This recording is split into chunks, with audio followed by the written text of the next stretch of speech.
Pada fase 2 di tahap tanggap darurat awal ini juga kita harus mulai melakukan pengelolaan penyelenggaraan makanan di dapur umum. Nah, untuk pengelolaan penyelenggaraan makanan di dapur umum ini kita perlu berpikir di mana tempatnya, jadi di mana kita meletakkan dapur umumnya, lalu sumber bahan makanan yang ada itu seperti apa, termasuk di sini sumber bahan makanan itu nanti ketersediaannya ya, jadi pasokannya, lalu kemudian siapa yang melaksanakan dapur umumnya, jadi petugas pelaksananya, bagaimana cara penyimpanan bahan makanannya, karena pasti akan berbeda ya untuk bahan makanan yang basah maupun bahan makanan yang kering, lalu bagaimana cara mengolahnya dan cara mendistribusikannya ke para korban terdampak bencana itu tadi. Nah, untuk cara distribusi ini juga memang harus diperhatikan terkait ketersediaan peralatan makannya, karena kalau peralatan makanannya juga kita tidak bisa cukup memastikan memang ada, terus kemudian aman untuk digunakan, tentu ini akan menjadi pertimbangan yang lain juga. Lalu berikutnya tempat pembuangan sampah sementara, karena pasti kalau yang namanya dapur umum pasti ada pembuangan sampahnya, dan itu harus kita perhatikan agar pembuangan sampah ini kemudian tidak menjadi sumber atau potensi masalah yang baru gitu. Dan pengawasan pada saat penyelenggaraan dapur umum ini terjadi, nanti siapa yang bertugas mengawasi, siapa yang bertugas melaksanakannya, menjadi petugas di dapur umum, dan tadi pendistribusian dari makanan siap saji itu juga harus kita pastikan gitu. Nah, yang jelas pengawasan yang harus kita benar-benar perhatikan pada saat penyelenggaraan makanan di dapur umum ini ada, atau mungkin memang kalau tidak ada dapur umum yang kita selenggarakan di situ, yang jelas harus memastikan bahwa makanan yang diterima oleh para korban terdampak ini tidak akan menimbulkan potensi permasalahan yang baru, karena pasti kalau makanannya juga tidak higien, tidak bersih gitu, pasti nanti potensi yang munculnya diare, terus mungkin keracunan makanan, infeksi dan lain-lainnya bisa terjadi, dan itu nanti akan jadi permasalahan baru lagi di lokasi pengungsian gitu. Nah, yang satu yang harus kita ingat juga adalah tempat penyimpanan bantuan bahan makanan itu harus dipisah antara bahan makanan untuk populasi umum dan bahan makanan khusus untuk bayi dan anak gitu, karena ada beberapa kondisi tertentu yang memang harus kita perhatikan. Kalau bayi sama anak kan mereka biasanya lebih sensitif ya, jadi memang harus kita benar-benar perhatikan kondisinya jika memang memungkinkan untuk kita pisah antara yang bahan makanan untuk populasi umum dan yang khusus ini tadi. Dan jenis-jenis bahan makanan yang perlu kita waspadai ketika memang nanti ada bantuan pemberian susu formula, makanan empasi dalam kemasan, pemberian suplemen dan lain sebagainya, itu memang harus diawasi benar. Dan tidak boleh mereka yang memberikan bantuan itu langsung memberikan bantuan ke pengungsi, jadi nggak boleh langsung bagi-bagi, misalnya bagi-bagi makanan dalam kemasan, bagi-bagi susu formula gitu, itu nggak boleh. Jadi memang harus melalui satu pintu, jadi ada yang mengkoordinir, harus diserahkan dulu di situ, harus dilihat dulu apakah memang bahan bantuan ini aman, terus kemudian bisa kita pakai dan bisa kita gunakan, karena tidak semuanya bisa kita berikan. Jadi khawatirnya misalnya kayak contohnya misalnya ada bantuan pemberian susu formula, terus abis dibagi-bagi ternyata ada anak korban pengungsi ini yang ternyata dia alergi gitu sama susu formula, tapi karena dikasih dan karena anaknya lapar akhirnya dikasih gitu, nanti kan kemudian jadi potensi permasalahan yang lain gitu, jadi repot lagi gitu di lokasi pengungsian. Dan yang berikutnya, untuk memastikan bahwa bantuan bahan makanan produk, baik itu produk dari dalam maupun luar negeri, itu harus kita lihat tanggal kadaluarsanya, terus mungkin sertifikasi halalnya kalau memang ada, dan terkait cara penyiapannya, cara membuatnya, dan siapa sih konsumen yang ditargetkan dari bahan makanan tersebut. Jadi misalnya ada pemberian susu formula, susu formulanya itu ternyata dihususkan buat anak di atas usia 2 tahun, tapi ngasihnya ke anak usia 6 bulan, kan nggak pas juga, nggak sesuai juga. Jadi itu yang harus kita perhatikan. Nah, jika memang pada saat kondisi fase ini di tahap tanggap darurat awal ini kita menerima bahan makanan yang tidak memenuhi syarat-syarat yang sudah disebutkan di atas ini, maka kita sebagai petugas, baik itu petugas kesehatan maupun petugas yang lainnya yang berkoordinasi di dalam pengelolaan masalah gizi ini, boleh melaporkan pada koordinator pelaksana, karena memang hal ini harus kita perhatikan. Jadi nggak boleh nerima asal nerima aja, jadi harus memenuhi syarat yang memang sudah kita tetapkan. Yang berikutnya kita pindah ke tahap tanggap darurat lanjut. Nah, tahap tanggap darurat lanjut ini dilaksanakan setelah tahap tanggap darurat awal tadi dalam rangka penanganan masalah gizi sesuai dengan tingkat kedaruratannya. Jadi pada kondisi ini kita sudah mulai melihat permasalahan gizi itu sesuai dengan kondisinya atau kondisi dari beberapa populasi-populasi tertentu. Dan lamanya dari tahap ini tentu saja tergantung dari situasi dan kondisi setempat daerah bencana.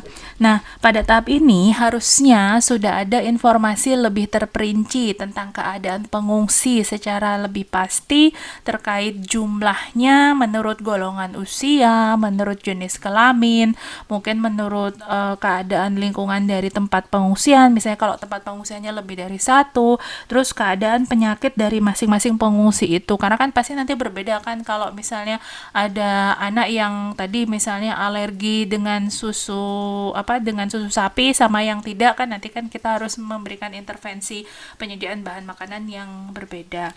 Nah, kegiatan yang kita lakukan terkait pengelolaan gizi pada tahap tanggap darurat lanjut ini, yang pertama adalah kita melakukan analisa faktor penyulit. Nah, analisa faktor penyulit ini tadi sudah bisa kita petakan berdasarkan hasil RHA lanjutan yang akan kita dapatkan secara lebih terperinci tadi. Nah, yang berikutnya adalah kita sudah mulai bisa mengumpulkan data antropometri, terutama data antropometri pada dua kelompok yang beresiko tadi, yaitu pada kelompok bayi, balita, ibu hamil, dan ibu menyusui. Karena seperti yang kita ketahui pada kelompok-kelompok yang beresiko ini kondisi status nutrisinya tentu saja juga bisa dipengaruhi, bisa kita lihat dari kondisi antropometri mereka. Yang berikutnya adalah kita sudah mulai bisa menghitung proporsi status gizi balita. Nah, nanti dari sini untuk perhitungan proporsi status gizi balita, nanti kita akan lihat apakah ternyata banyak nggak sih balita yang mungkin kurus gitu, atau mungkin dia kurang gizi, atau mungkin ibu hamil dengan resiko kekurangan energi mungkin kurang KEK, atau mungkin yang berat gitu. Nanti kita bisa lihat dari antropometri lingkar lengan atasnya yang kurang dari 23,5. Yang berikutnya, kita sudah bisa mulai menganalisa faktor-faktor penyulit lain. Jadi misalnya kalau ada underlying condition, misalnya orangnya punya sakit mungkin diare tadi, atau kondisi penyakit-penyakit infeksi yang lain. Nah, yang jelas pada kondisi seperti ini nanti informasi tentang proporsi status gizi balitanya itu sangat bisa kita gunakan sebagai dasar untuk melakukan modifikasi atau perbaikan penanganan gizi sesuai dengan tingkat kedaruratan yang terjadi.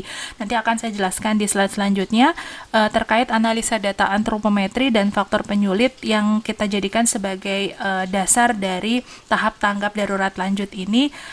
Dari beberapa rekomendasi, nanti supplementary feeding apa yang nanti akan kita berikan pada kondisi-kondisi tersebut. Nah, yang kelima di sini adalah melaksanakan pemberian makanan tambahan dan suplemen gizi. Nah, nanti ini dilakukan pada kondisi-kondisi tertentu. Jadi misalnya pada anak yang menderita gizi kurang, pada ibu hamil, mungkin ibu yang masih menyusui, atau pada kelompok-kelompok yang lain. Nah, ini tadi dari poin yang terkait analisa faktor penyulit. Nah, untuk analisa faktor penyulit itu nanti kita akan melihat ada hasil analisa data antropometri dan faktor penyulit yang kita jadikan respon untuk tindak lanjut. Jadi nanti kita akan memetakan apakah kondisi kelompok tersebut, terutama ini pada bayi dan balita ya, apakah situasi yang dihadapi di pengungsian itu masuk ke situasi yang serius, ataukah situasi situasi yang beresiko ataukah situasi yang normal gitu. Nah, kapan dikatakan situasi serius? Berdasarkan pedoman penanggulangan gizi pada bencana yang ada, dikatakan situasi serius itu jika prevalensi balita kurus itu lebih dari 15% dari total populasi tanpa faktor penyulit, atau bisa juga 10 sampai 14,9% dengan faktor penyulit. Jadi kalau ada faktor penyulit, persentasenya 10 sampai 14,9%, jadi lebih rendah. Tapi kalau tanpa faktor penyulit, balita kurus dari antropometrinya tentunya yang lebih dari 15% dari total populasi. Nah, pada situasi ini semua korban bencana akan mendapatkan ransum, dan seluruh kelompok rentan terutama pada balita dan ibu hamil nanti mereka akan diberikan makanan tambahan yang kita sebut dengan blanket supplementary feeding. Nah, apa itu blanket supplementary feeding? Blanket supplementary feeding ini nanti memang kita akan berikan pada kondisi balita kurus atau misalnya ada malnutrisi akut yang memang lebih dari 15% itu tadi. Nah, ini memang kita lakukan kalau memang kita menemukan potensi-potensi munculnya malnutrisi yang terjadi di lokasi pengungsian. Nah, karena nggak mungkin kan kita biarkan mereka seperti itu saja. Jadi tentu saja nanti ada pemberian makanan suplementasi tambahan yang harus kita perhatikan pada saat kita menemukan kondisi-kondisi seperti ini. Dan ini kita namakan dengan blanket supplementary feeding. Yang berikutnya pada situasi yang beresiko. Kapan dikatakan beresiko? Ini kalau kita menemukan prevalensi balita kurus itu sekitar 10 sampai 14,9% tanpa faktor penyulit. Nah, pada situasi ini kelompok rentan, kurang gizi, terutama balita kurus dan ibu hamil, resiko KEK akan diberikan makanan tambahan yang kita sebut dengan targeted supplementary feeding. Nah, untuk targeted supplementary feeding ini nanti memang tentu saja akan berbeda ya dengan yang blanket tadi. Yang jelas kalau untuk targeted supplementary feeding ini kita harus memastikan nanti prevalensi dari malnutrisi akutnya bisa turun di bawah 10% tanpa adanya faktor penyulit gitu. Dan nanti kita akan pasti bisa melihat kontrol terhadap munculnya potensi-potensi penyakit infeksi akan menjadi lebih efektif ketika kita sudah mulai bisa memperhatikan kondisi ini. Yang berikutnya ada yang namanya situasi normal. Nah, untuk situasi normal ini tentu saja prevalensi balita kurus itu tidak lebih dari 10% dari total populasi yang tanpa faktor penyulit, dan hanya 5% dengan faktor penyulit ya. Nah, pada kondisi ini penanganan penderita gizi kurang biasanya kita bisa lakukan melalui pelayanan kesehatan rutin. Jadi tidak istilahnya sifatnya lebih spesifik. Jadi kalau memang kita ketemu katakanlah ada 2 atau 3 orang, maka kita akan refer mereka untuk dilakukan tata laksana pada gizi kurang sesuai dengan panduan di pelayanan kesehatan rutin yang dilakukan di luar di luar bencana atau di luar pengungsian. Nah, kalau memang kita ketemu balita yang sangat kurus atau ada tanda-tanda mengarah ke gizi buruk, maka tentu saja balita ini atau bayi balita ini akan kita rujuk ke sarana pelayanan kesehatan, dan nanti untuk tata laksananya sesuai dengan tata laksana anak gizi buruk gitu. Jadi kalau untuk situasi normal ini sifatnya karena dia tidak terlalu banyak jumlah prevalensi dari balita kurusnya baik dengan penyulit ataupun tanpa faktor penyulit, tentu saja nanti sifatnya lebih spesifik. Tapi kalau yang tadi yang situasi beresiko sama situasi normal dengan persentase prevalensi yang lebih tinggi, tentu saja nanti dilihat apakah mereka akan mendapatkan blanket atau yang targeted supplementary feeding ini tadi. Kalau yang targeted berarti kita akan memberikan pada individu yang memang beresiko saja gitu. Tapi kalau untuk yang blanket tadi ini kita akan memberikan pada semua kelompok yang beresiko. Jadi istilahnya gini, kalau kita ketemu prevalensi balita kurus lebih dari 15%, ya sudah nanti semua anak, semua balita langsung kita kasih pemberian bahan makanan tambahan yang sesuai dengan kebutuhannya. Jadi nggak dipilih-pilih lagi sesuai dengan kondisinya. Jadi langsung dikasih secara umum begitu. Oke, ini frameworknya saja. Ini dapatnya dari modul yang dikeluarkan dari guideline dari UNHCR.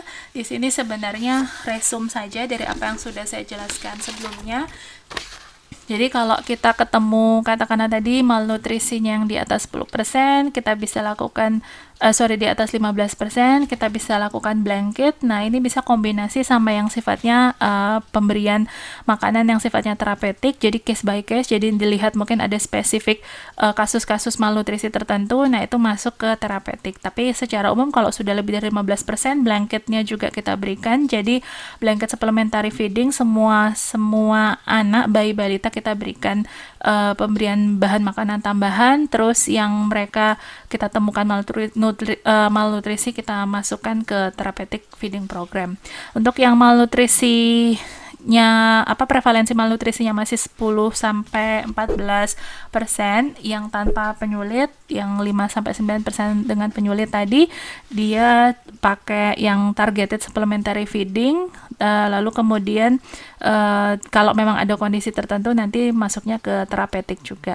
Tapi kalau malnutrisinya kurang dari 10%, tadi yang terakhir itu situasi yang normal, maka nanti spesifik, jadi case by case tergantung dari siapa yang kemudian membutuhkan tata laksana masuk ke tata laksana gizi yang khusus.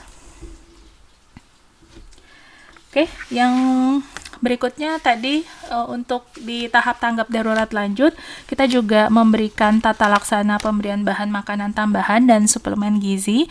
Nah, ini siapa yang akan kita berikan? Yang pertama adalah anak yang menderita gizi kurang. Kita bisa berikan makanan tambahan di samping makanan keluarga yang sudah kita berikan. Jadi bisa dalam bentuk kudapan ya, tapi tentu saja kalau bisa kudapan yang sehat gitu. Jadi bukan diberikan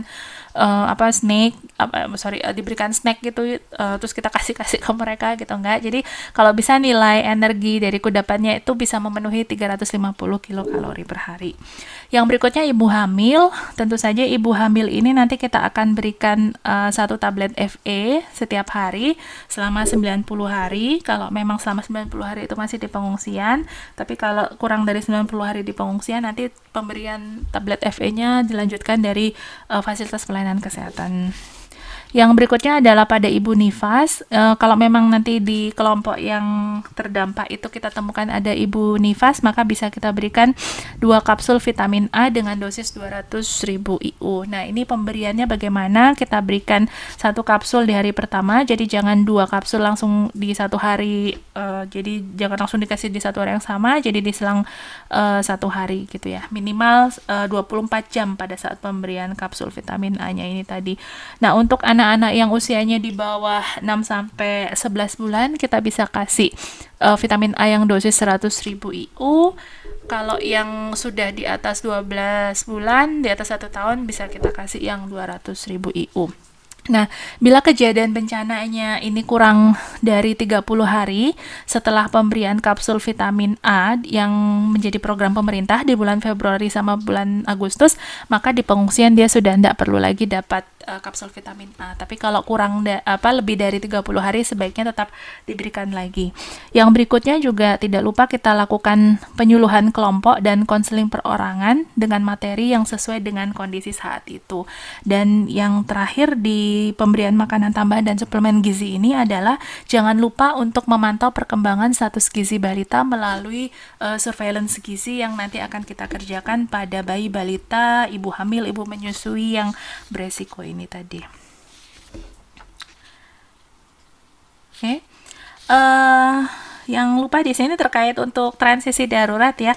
Di tahap transisi darurat itu tadi kan kejadiannya atau keadaannya dilakukan sebelum dilakukannya rehabilitasi dan rekonstruksi.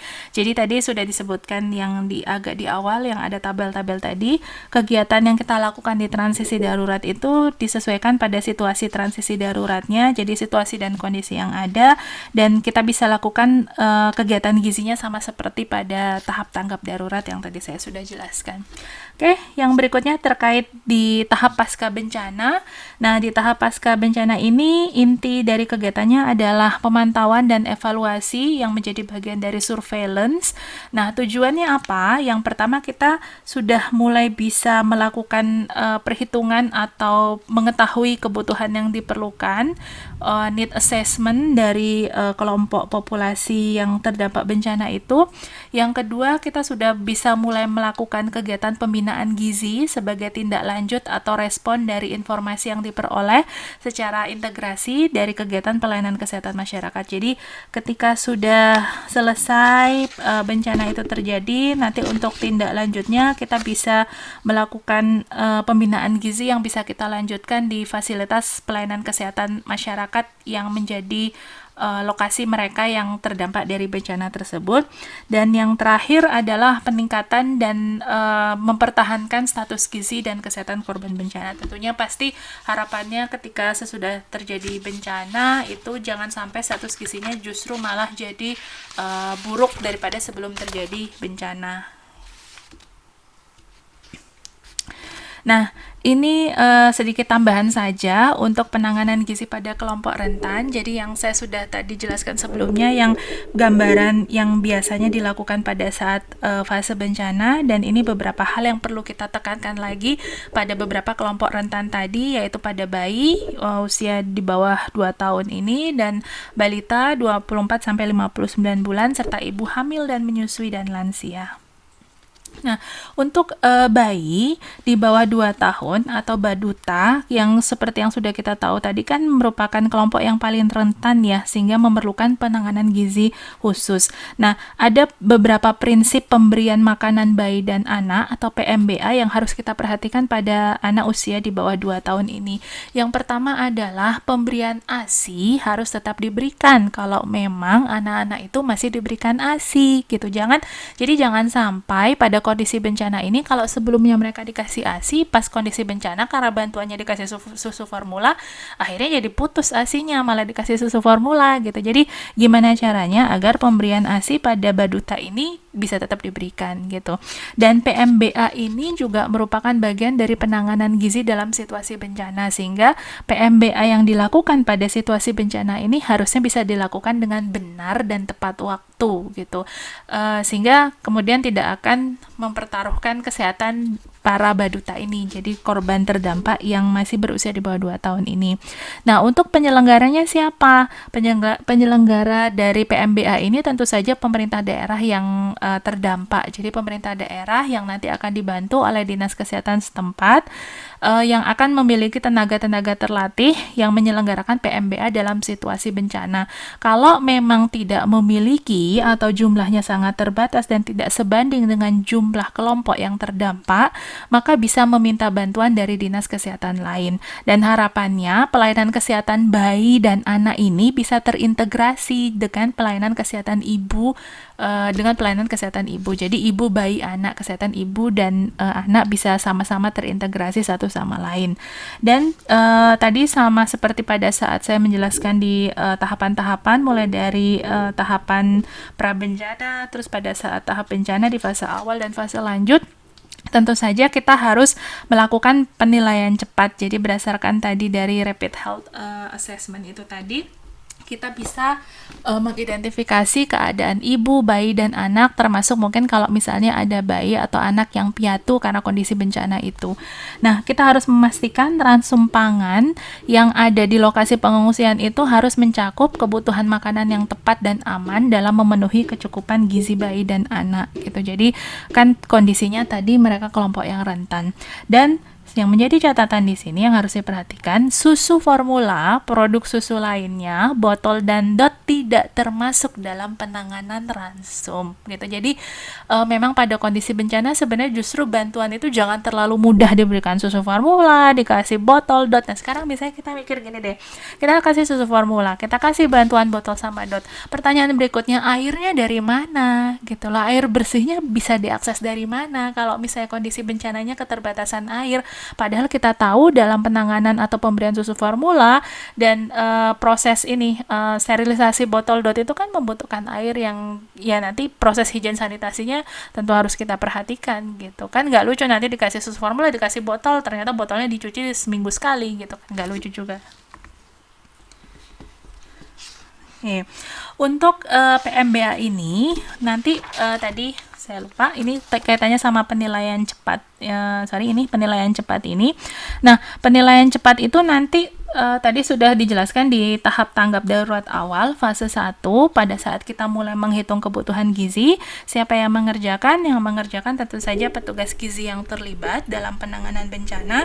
Kita sebagai tenaga kesehatan, kita sebagai dokter juga harus tahu bagaimana cara penilaian cepat itu dilakukan, sehingga penilaian cepat yang dilakukan itu tentu saja melalui tahapan ada pencatatan, pengolahan, pelaporan data, jumlah, keadaan ibu menyusui, bayi anaknya itu seperti apa gitu. Nanti dari instrumen penilaian cepat itu ada profil penduduk kelompok rentannya, berapa anak yang mungkin kehilangan keluarga, terus bagaimana kebiasaan penduduk setempat terkait pemberian makanan terhadap bayi, baik itu pemberian ASI eksklusif maupun empasinya, terus keberadaan kalau memang ada bantuan susu formula, botol dan dot, serta data ASI eksklusif dan empasi sebelum bencana. Karena ini penting, misalnya tadi kalau mereka sudah memang diberikan ASI, ya tentu saja nanti harus bisa dilanjutkan pemberian ASI-nya sesuai dengan kondisi mereka. Dan resiko keamanan pada ibu dan anak.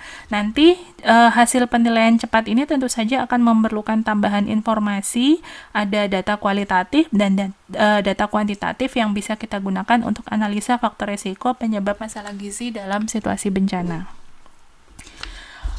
Agar PMBA ini berhasil, tentu saja harus ada dukungan ya. Jadi dukungannya siapa yang memberikan? Ya pasti harus ada tenaga konselor dong di sini. Tadi kan harus dikasih ASI, harus empasi sesuai dengan empasi yang tepat gitu ya. Tentu saja harus ada tenaga konselor menyusui dan empasi di pengungsian. Lalu biasanya kita juga dibantu oleh tenaga kesehatan maupun non tenaga kesehatan yang berasal dari LSM, lembaga swadaya masyarakat, yang memang mereka geraknya kaitannya dengan perlindungan, promosi, dan dukungan kepada ibu-ibu untuk keberhasilan menyusui, termasuk relaktasi pada saat mungkin setelah bencana, terus kemudian mereka tidak bisa menyusui langsung, terus pingin relaktasi karena lebih simpel ya kalau mereka bisa tetap memberikan ASI daripada mereka harus pakai susu formula, karena nanti harus nyari air yang bersih, harus mencuci, harus mensterilkan botol, dot, dan lain sebagainya.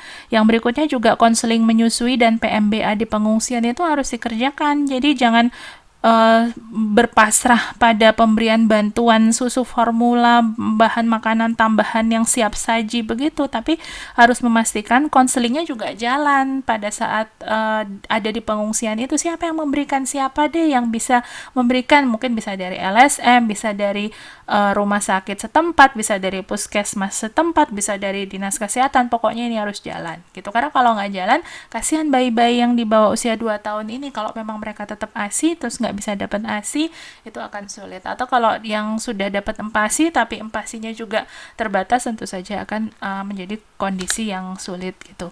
Yang berikutnya adalah membentuk pos pemeliharaan dan pemulihan gizi bayi dan bayi di bawah 2 tahun ini, serta melakukan pendampingan kepada keluarga yang memiliki bayi atau anak yang menderita masalah gizi gitu. Karena pasti tidak mudah ya ketika anaknya mengalami permasalahan gizi terus pada saat kondisi bencana, jadi perlu pendampingan yang harus kita lakukan pada keluarga tersebut.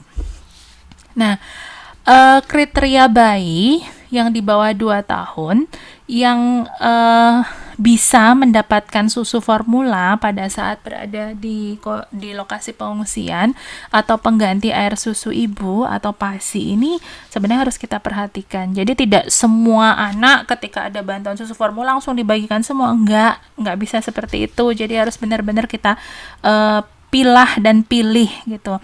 Nah, yang pertama hanya bayi dan baduta yang benar-benar membutuhkan sesuai dengan pertimbangan profesional dari tenaga kesehatan yang berkompeten. Atau bahasa lainnya, mereka bayi dan baduta yang memang secara indikasi medis itu memang bisa mendapatkan susu formula. Jadi nggak digebiah uyah semua bayi dan baduta di pengungsian itu dikasih susu formula gitu ya.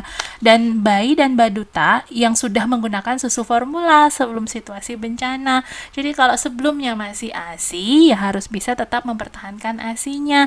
Kalau memang sebelumnya pakai susu formula, ya monggo dikasih susu formula gitu loh. Tapi pemberian susu formula juga harus diperhatikan sesuai dengan kondisi.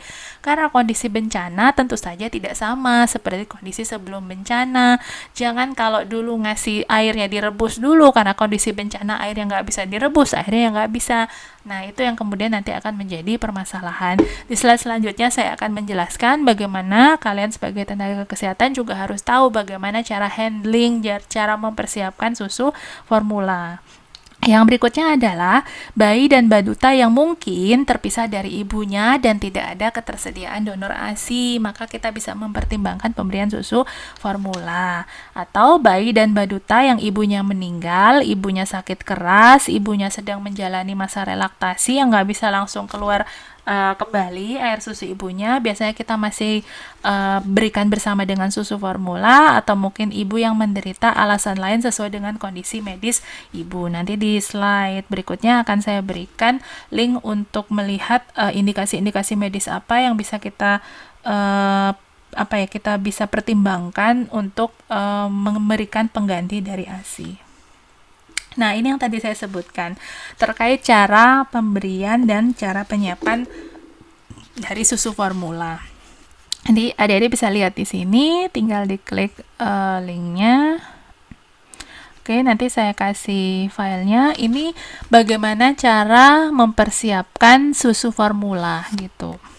Nah, ini sebagai tenaga kesehatan kita harus tahu gitu ya. Jadi misalnya ini pemberian susu formula itu nanti nggak boleh pakai air yang suhunya di bawah 70 derajat Celcius. Jadi kenapa? Ya karena pasti kalau 70 derajat kan harapannya untuk mematikan mungkin bakteri atau mungkin parasit yang ada di dalam air atau mungkin kontaminan ya yang ada di dalam susu formula, sehingga kita harus memberikan air yang dia suhunya di atas 70 derajat. Jadi bayangkan ya deh ya, kalau misalnya bantuannya dikasih susu formula, terus mau dapat air susah, mau manasin air susah, gimana dong cara buat susu formulanya? Oke, ini yang lain nanti ada bisa baca sendiri cara membersihkan botol dot, karena kalau pakai susu formula ya biasanya pakai botol dot. Kalau misalnya bisa pakai gelas ya alhamdulillah, karena kalau pakai gelas lebih mudah ya membersihkannya. Terus mensterilisasinya juga lebih mudah. Coba ini bayangkan harus dicuci dulu lah, harus disterilisasi gitu. Terus pemberiannya juga harus sesuai dengan takaran. Jadi pada saat membagi-bagi susu formula itu harus dipastikan takaran atau cara penyajiannya itu juga masih tertulis jelas di situ ya. Jadi biar para ibunya pada saat memberikan itu tidak asal memberikan, jadi sesuai dengan kebutuhan dan takarannya. Oke, nanti ada bisa baca sendiri di sini ya.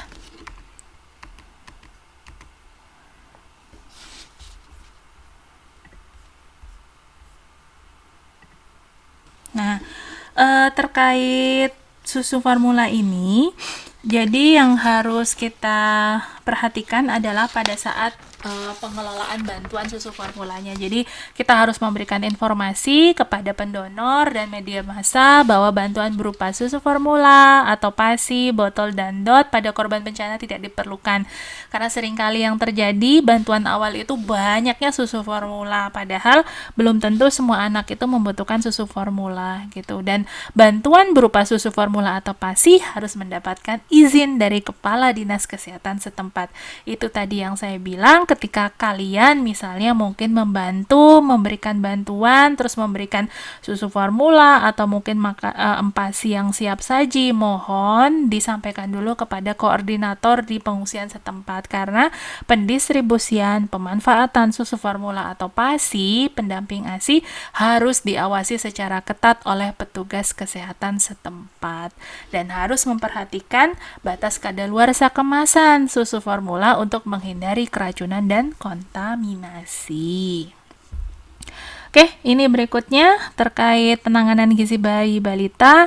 Yang perlu kita tekankan lagi, bayi kalau bisa tetap diberikan ASI, nanti ada bisa klik link di sini, nanti ada alasan-alasan medis yang bisa kita berikan, kita pertimbangkan sebagai dasar untuk pemberian pengganti dari ASI, tapi itu sangat terbatas sekali sebenarnya. Jadi kalau bisa kita usahakan untuk bayi-bayi di pengungsian itu bisa tetap diberikan ASI kalau memang sebelumnya mereka masih mendapatkan ASI. Kalau bayinya piatu atau bayinya terpisah dari ibunya, atau mungkin ibunya tadi ya meninggal pada saat bencana, sudah tidak bisa lagi memberikan ASI, maka upayakan bayi bisa mendapat bantuan ibu susu atau ibu donor ASI dengan persyaratan-persyaratan yang harus kita perhatikan gitu. Jadi persyaratannya misalnya memang diminta oleh ibu kandung atau keluarga bayi yang bersangkutan, terus identitas agama, alamat pendonor itu jelas, karena kalau misalnya dia muslim kan ini kaitannya sama hubungan mahram ya, sepersusuan. Terus kemudian pendonor ASI-nya juga dalam keadaan yang baik, tidak ada indikasi medis tertentu, tidak ada penyakit tertentu, dan tidak diperjualbelikan ya ASI donor. Nah, kalau memang tidak memungkinkan, tidak dapat ASI susu ibu sepersusuan atau mendapatkan ASI donor, maka boleh bayi diberikan susu formula, tapi tentu saja pemberian susu formulanya harus di bawah pengawasan atau pendampingan dari petugas kesehatan.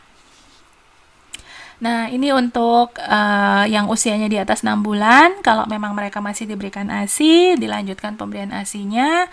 Kalau mau diberikan empasi karena sudah di atas 6 bulan ya, maka pemberian empasinya harus memastikan kebutuhan makronya terpenuhi, mikronya juga terpenuhi, baik itu dari pemberian empasi yang pabrikan atau empasi yang makanan lokal. Jadi makanan lokal mungkin dibuat di dapur umum, karena memang sebaiknya nih dapur umum itu kalau di lokasi pengungsian itu jangan bikin makanan buat orang yang dewasa aja, tapi juga buat anak usia 6 sampai 23 bulan gitu ya. Dan yang berikutnya adalah pemberian makanan olahan yang berasal dari bantuan transum umum yang mempunyai nilai gizi yang tinggi. Jadi harapannya kalau memang diberikan makanan olahan itu nilai gizinya tinggi. Jadi jangan makanan olahan yang nilai gizinya rendah gitu, itu kan kasihan banget gitu, karena khawatirnya nilai gizinya rendah tapi kalorinya tinggi, jadi mengenyangkan tapi tidak tidak bergizi gitu ya. Tadi sudah saya sebutkan pemberian vitamin A juga tetap harus diberikan kalau memang belum diberikan, dan air minum dalam kemasan diupayakan selalu tersedia di tempat pengungsian, karena ini penting sekali ya ketersediaan air minum ini. Nah, kita masuk untuk yang balita di atas 2 tahun. Pada dasarnya mirip-mirip sih seperti yang tadi, cuman mungkin karena ini sudah balita ya, jadi biasanya lebih lebih nggak terlalu sekompleks yang masih di bawah 2 tahun ya. Yang jelas hindari penggunaan susu dan makanan lain yang penyiapannya menggunakan air, penyimpanan yang tidak higienis karena beresiko terjadinya diare, infeksi, dan keracunan. Jadi kalau bisa itu untuk gizi bayi balita itu, kalau nanti misalnya kalian berpikir untuk memberikan bantuan itu seminimal mungkin jangan yang pakai air tambahan, karena belum tentu tempat pengungsian itu bisa mengakses air yang higienis, kecuali kita bisa memastikan mereka mendapatkan akses akses air yang higienis gitu. Dan boleh menu makanan untuk untuk balita ini juga dari dapur umum. Jadi dapur umum itu nggak cuma buat dewasa, mereka juga bikin buat yang bayi, balita, sama yang anak-anak. Dan keragaman menu makanan, jadwal pemberian makanan bisa disesuaikan dengan kemampuan tugas tenaga pelaksananya. Jadi menunya tadi kan disesuaikan dengan ketersediaan bahan makanan yang ada. Pemberian kapsul vitamin A sama seperti yang di bawah 2 tahun bisa tetap kita berikan. Makanan utama yang diberikan juga harus makanan utama yang kebutuhan zat gizi makronya terpenuhi, mikronya juga terpenuhi dengan baik ya. Yang berikutnya untuk ibu hamil dan ibu menyusui. Untuk ibu hamil, penambahan energinya nanti kita sesuaikan dengan usia kehamilan dan kondisi BMI sebelum hamil. Ini biasanya baru kita bisa lakukan di fase yang lanjut ya. Jadi nanti ada pemberian bahan makanan tambahan di luar makanan utamanya. Terus untuk yang ibu menyusui hanya butuh sekitar 500 kilokalori tambahan energinya. Dan yang jelas di sini jangan lupa tetap ada yang namanya pemberian konseling, nasihat atau anjuran gizi kesehatan pada ibu hamil dan menyusui. Tablet tambah darah juga bisa kita berikan pada ibu hamil. Ini yang terakhir untuk lansia. Pada usia lanjut ini perlu makanan dalam porsi kecil tetapi padat gizi dan mudah dicerna, karena nanti kalian akan belajar di kuliah-kuliah yang selanjutnya bahwa kalau usia lanjut ini tentu saja kita harus sangat memperhatikan pemberian ininya ya, nutrisinya, karena sering sekali yang terjadi adalah makanannya mungkin sulit dicerna karena kemampuan mereka mengunyah, kemampuan mereka menelan itu sudah berbeda dengan dewasa yang masih produktif lah ya istilahnya. Terus pemberian makanan pada usia lanjut bisa memperhatikan faktor psikologis sama faktor fisiologis. Jadi kalau mungkin mereka disertai dengan underlying condition lain, mungkin kita bisa perhatikan sehingga makanan yang disajikan itu bisa dihabiskan. Walaupun memang sulit ya pada kondisi bencana, kita juga nggak bisa memenuhi preferensi semua pengungsi itu sesuai dengan apa yang mereka inginkan. Oke, terima kasih. Mungkin ini kita sudah selesai. Ini ada beberapa referensi yang bisa kalian baca, bisa kalian cari sendiri.